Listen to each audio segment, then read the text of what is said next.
In this video we're going to motion track the camera. I'll give you a preview of what we're going to do.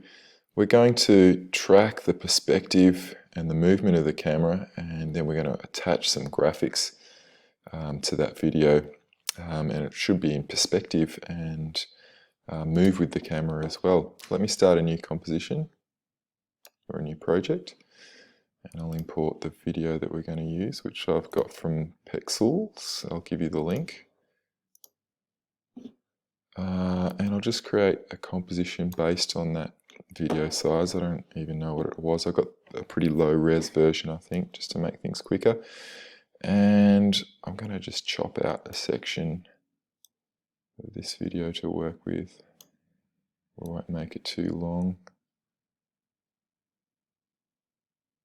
Maybe something 4 seconds of that video, and I'll trim the comp to that work area. So this is our video, and we're going to use the motion tracking tool. So make sure you've got the tracker open. I can see that it's open here in my window already, and we're going to track the camera.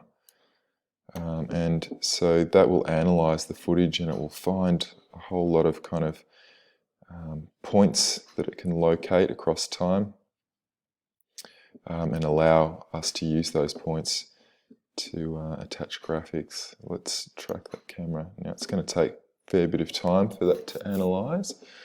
Well, when I say a fair bit of time, a few moments. You can see it's initializing here. And this is our effects control window. And we'll just wait a second to see how long it will take.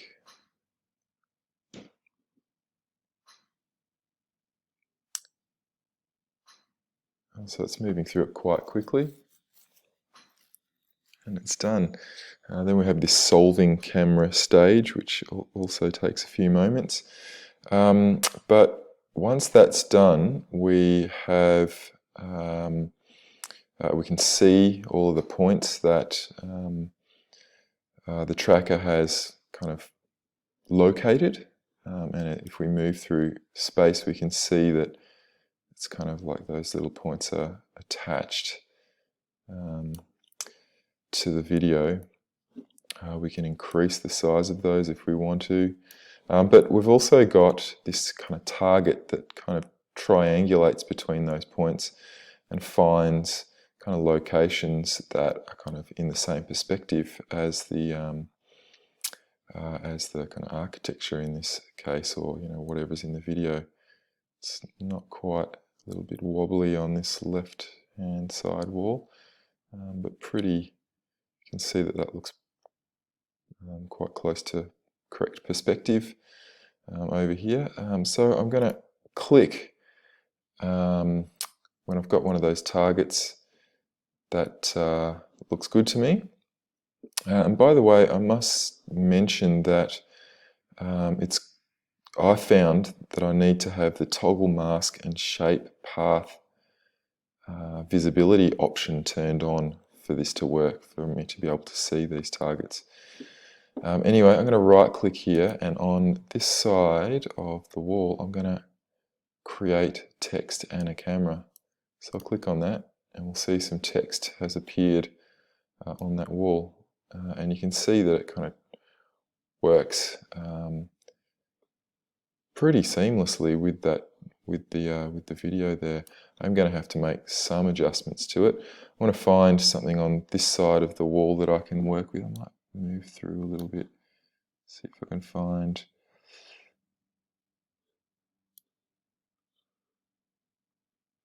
something pretty good to attach to.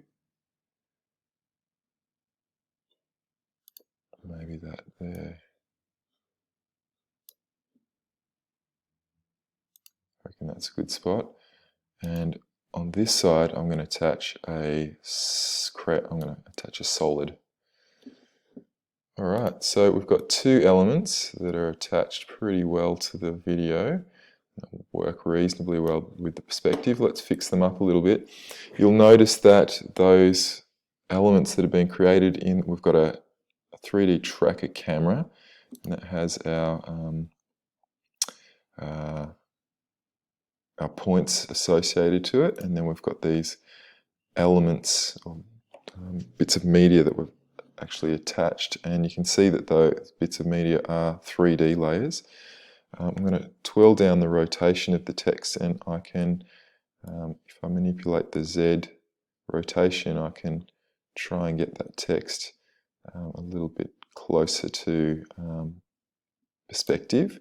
If I twirl down the position property also, I can move that text down the wall, and I'll just rotate the position a bit more. So as it's looking as if it's in kind of perspective, and I can run through the video there and adjust the rotation appropriately. Great thing about that is that it's an editable text layer, and I can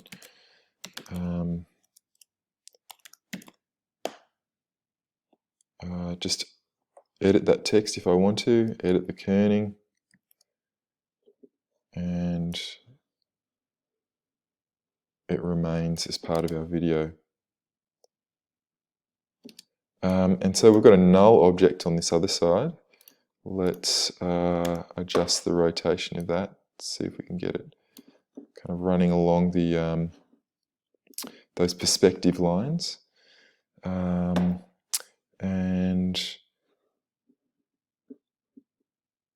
I might rotate against the wall a little bit.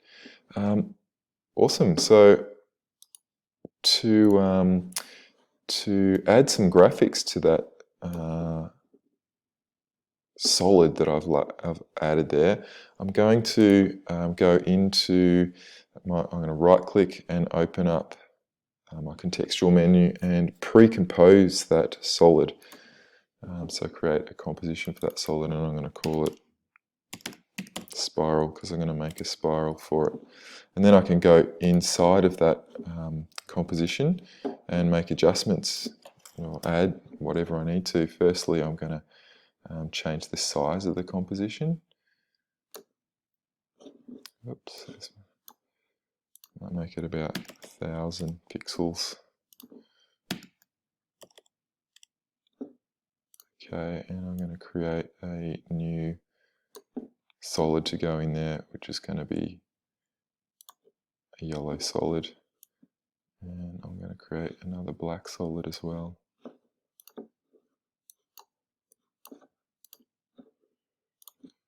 Two solids on top of each other. Actually, that black solid I wanted to make a bit bigger. Maybe about 2000 pixels.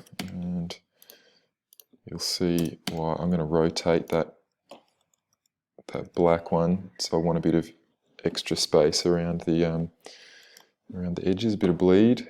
Now I'm going to make a spiral. I'm going to add a quick couple of effects.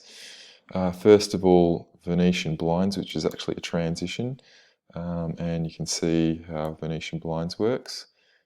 Kind of has these bars that transition the opacity of a layer. I'm going to set its completion to 50%, and make these guys, the bars, a bit thicker, something like that, maybe.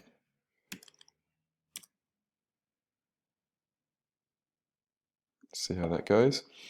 So I've got some bars, and I want to add some further effects, a couple of distortion effects. One of them is going to be polar coordinates, and if I change polar to rect, rect to polar, and increase the interpolation to 100%, I can get this fan kind of effect.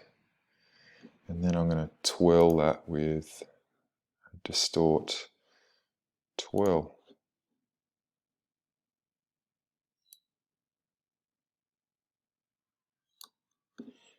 And if I rotate that over time, I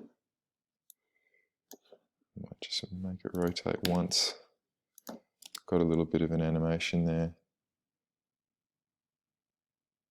and we'll go back out to the video and we can see that that animation has been placed onto the wall there. Let's run through that. Super good, sort of looking like a TV screen attached to the wall. And remember, we can reposition that along the wall if we want. Maybe fit it between those two kind of posts. And our character's kind of having a glance over at that bit of artwork on the screen there. Okay, so that's using the motion tracker and tracking a camera so that we can add other graphics into our video and keep it kind of in perspective and keep it within the kind of movement of the camera as well.